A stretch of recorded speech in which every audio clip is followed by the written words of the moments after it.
What's going on, everyone? After a performance like last night, we got to talk about Dalton Knecht. Look, I've talked about Dalton Knecht numerous times, talked about how he has the potential to be really special, have a real impact this year for the Los Angeles Lakers. He has proven more than enough. He deserves to be in the rotation. He has to be a rotation piece right out the gate. See a lot of people talking about, hey, got to start Dalton Knecht. Dalton Knecht's ready. He's this, that, and the other. I wouldn't go that far yet. Not saying that he won't be. Very well could be starting before the season's over. But you want to allow him to kind of get his legs under him. You want to allow him to kind of get a real feel for the game, kind of learn the system better. Also, his role is probably not going to be what it's been during preseason. You're playing alongside LeBron James and Anthony Davis a lot more minutes, right? Austin Reeves, D'Angelo Russell, Rui Hachimura, right? Like, his role, I'm not saying won't be similar, but he's not going to be asked to take 18 shots a game, right? Now, what he did was spectacular. He scored 20 of the final 22 points for the Lakers. Just absolutely went off, right? And one of the things that I love about him is his confidence, right? Like, he had a good game, and he went from a good game to just, boom, take off. And we've even seen him have like poor games and then that one shot just like boom, takes off, right? You see the confidence. Even when he's like 0 of 4, right? He's just like, next one's money, next one's money, next one's money. And then all of a sudden you look up and he's like 5 of 10. And you're like, how did that happen, right? Like, because he just, once he hits that one, once he sees it going, starts falling. And credit JJ Redick for, instilling the confidence in the young man to, hey, you find your shot, take it, right? If you can get it off, get it going. Right? Don't worry about it. Just make it happen. And I've talked about Dalton Knecht playing particularly the Taurean Prince role. And I've talked about how I believe he can actually be better than what Taurean Prince was. Taurean Prince was great for us, right? I don't want to take away what Taurean Prince did for us last year, especially in the playoffs. That the one major difference between Knecht and Prince and Prince's favor is his experience. A guy that's been there, done that, hit big shots, right? We don't know how will Dalton Knecht respond in a playoff series, right? We won't know until we get there. Now, he might be great. He might be, full swagger, right? He might be fun, but we don't know until we actually see him get there. And so with Taurean Prince, you knew, been there, done that. You saw things like, game that comes to mind was that last Suns game in the in-season tournament when we eliminated them. There was a sequence where the ball was headed out of bounds. Phoenix had the basketball. Lakers were winning, but Phoenix was on a run, momentum shifting, everything. We also had Darvin Ham, which real quick, side note, credit, let's give it up for JJ Redick. Because would Darvin Ham have called that timeout with, 6 seconds left or whatever, to set up and run a play to get Dalton Knecht the ball going downhill? I mean, that whole play setup was excellent. Just getting them downhill, and then for him to hit the shot over Bobo, credit him. But let's give it up for JJ one time, because I don't know if Darvin Ham would have done that, especially in preseason. I don't know if he would have done that. But I digress, right? So you have the sequence where the ball's rolling out of bounds. Kevin Durant is the closest to it. Everyone just stops and is watching it go out of bounds, except for Taurean Prince. He ends up tracking it down. He gets the ball. He goes the other way. Boom, seals the game, right?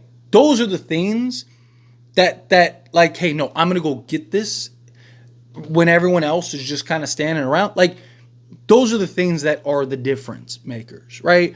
Can Dalton Knecht be that guy? Now, the reason I like Dalton Knecht more in that Taurean Prince role is because he's more versatile. One, he's more athletic, similar size.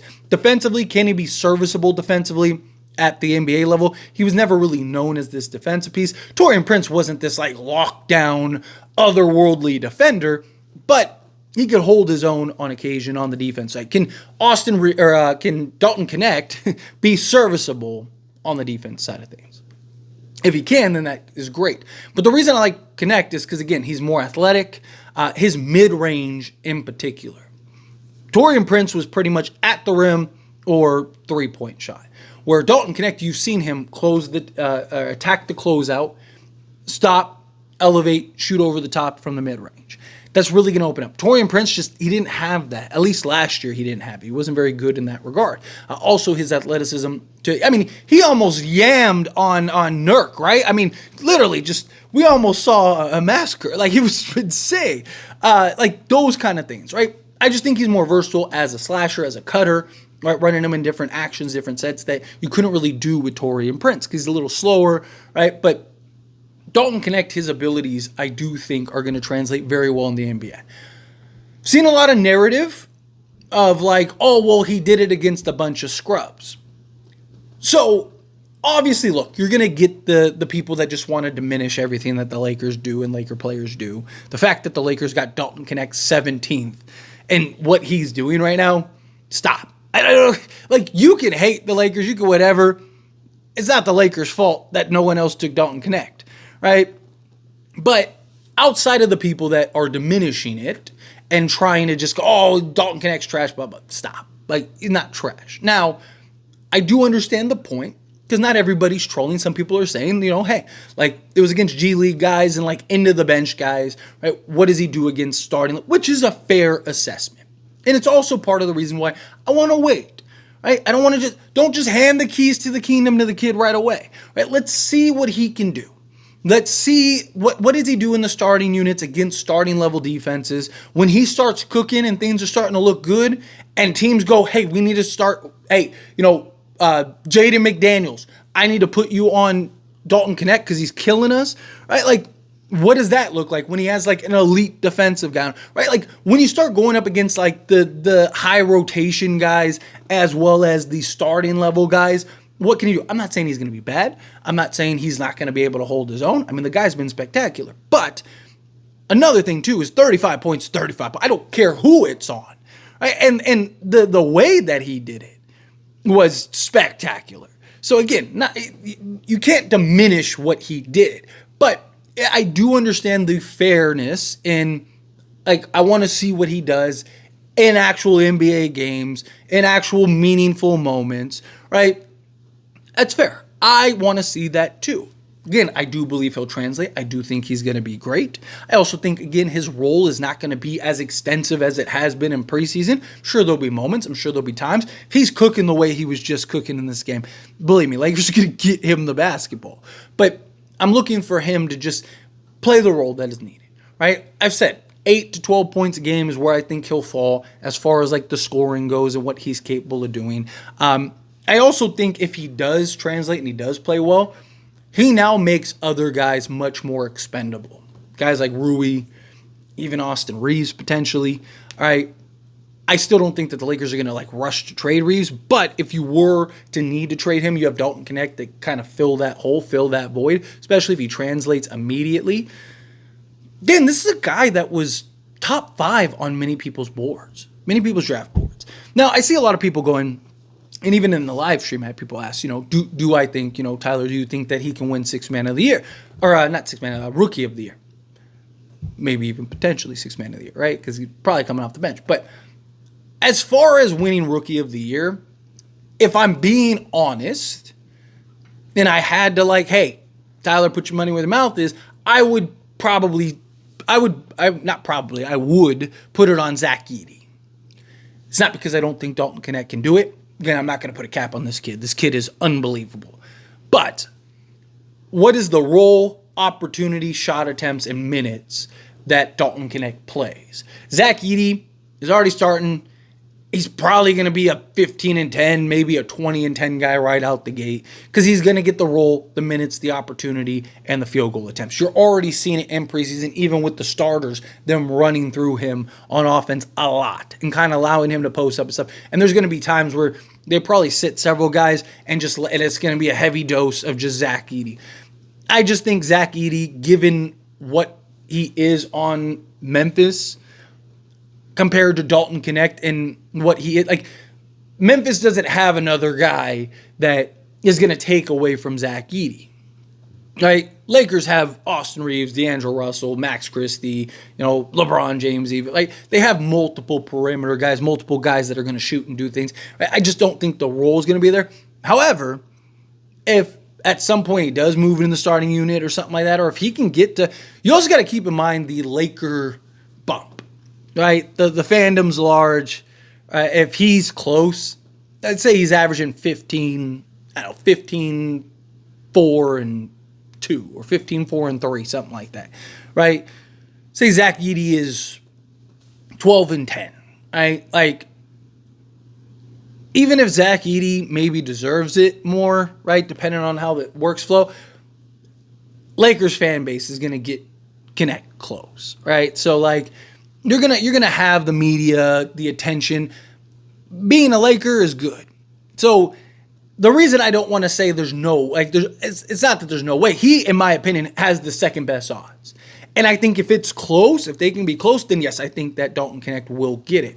However, again, I don't know how much role opportunity, minutes, so on and so forth, he's actually going to get, unless a trade happens. If a trade happens, then maybe that changes things. But considering all things as they are right now, unless Austin Reeves just lays an egg, or D'Angelo Russell lays an egg, or something crazy happens, Dalton Knecht, I don't see him just getting 40 minutes a game, 35 minutes a game, and he's getting 18 shot attempts, and he's out. Like, Zach Edey's probably going to get 12 plus attempts, right? Because they're already running a lot of their offense through. Again, maybe that changes once you get to a regular season. That's always a possibility. Maybe Dalton Knecht's in that area, but I think that even if he doesn't win, it's fine.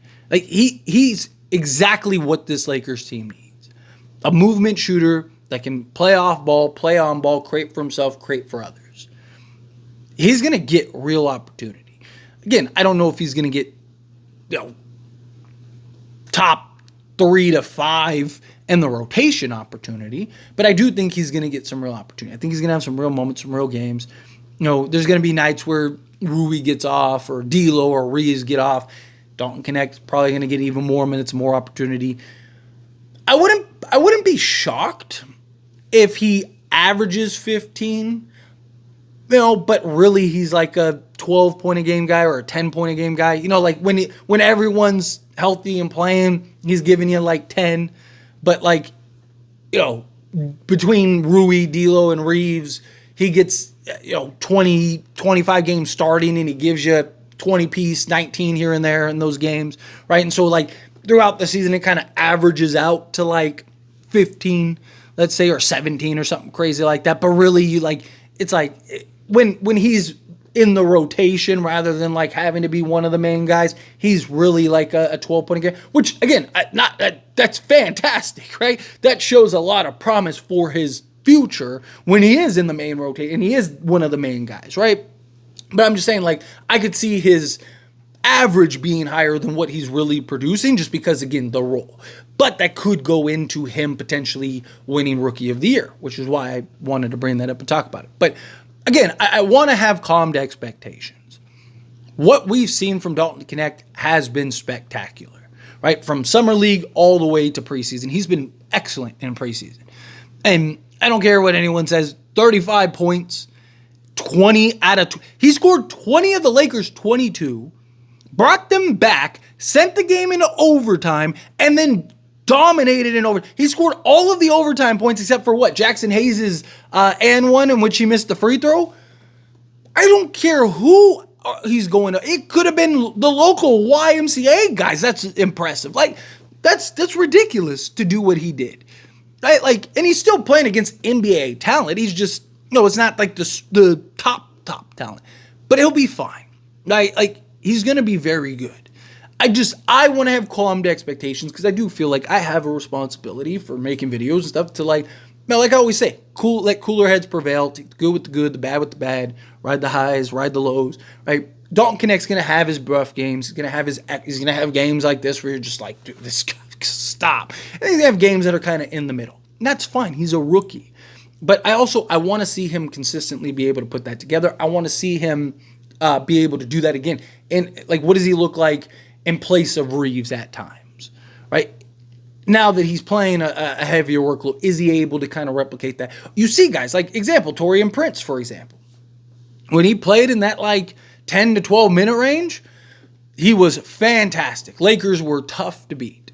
But as soon as he played, 17, 20 minutes, Lakers couldn't beat anybody. They were terrible. I mean, it was complete night and day. is Dalton Knecht like that? Is it one of those things where it's like, if he's playing 15 minutes, good luck beating the Lakers? Or is it one of the, but when he plays 20 minutes, it's like, ooh, that's, there's things that I want to see. And I don't want to have too much expectation. The kid's going to be special. Kid's going to be fantastic. He's really going to have a role. He's going to really have an impact. He's going to translate to winning. I do believe that. You do believe that we're going to win a couple games this season that we wouldn't have won if we didn't have Dalton Knecht. Because he's probably going to have that game, goes off and gives you 18 or whatever off the bench, right? Like, there's going to be those games. There's going to be those moments. But I want to see the level of consistency. I want to see against the better talent. And I want to see kind of like, what does he do in maybe heavier minute roles and stuff before I'm ready to crown him, right? Like, again, I don't think that's unreal. I don't think that's unfair, right? Like, what we've seen him do is fantastic. And what he has capabilities of doing, look out. Sky's the limit for this kid. But, I want to see, him put it together for, at least the first 20 games, 30 games or so, on a consistency basis, where I go like, yeah, that's it, we got him, right? Like, so, but anyway, as always, this is a discussion and I pass a question on you. Let me know your thoughts and opinions down in the comments below. What do you think? How do you feel with your thoughts? Do you agree with my points? Disagree with my points? Do you think, Dalton Knecht, he's second coming to Michael Jordan, let's go, right? Like, however you feel, whatever your thoughts are, I'd love to hear it. Either way, let me know down in the comments below. That being said, if you haven't liked this video, hit that like button. Helps me a lot. Lets me enjoy these types of videos, and I truly appreciate it. Not subscribe to the channel, hit that subscribe button, turn on the bell notifications. Appreciate y'all. See you in the next one. Thank you.